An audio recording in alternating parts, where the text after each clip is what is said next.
How to sync CapCut projects across devices.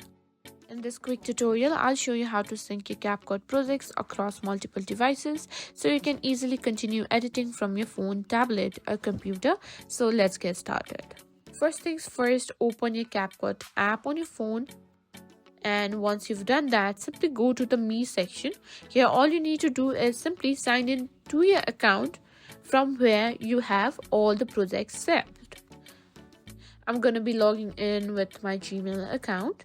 Once you do that, as you can see, once you do that, you can simply go to the library, and here you can find all the projects that the account has.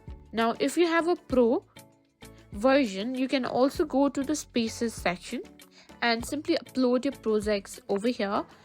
So as you can see, once you simply log into your account, all the projects will be synced across multiple devices, and that's it. That's how you can simply sync CapCut project across various devices.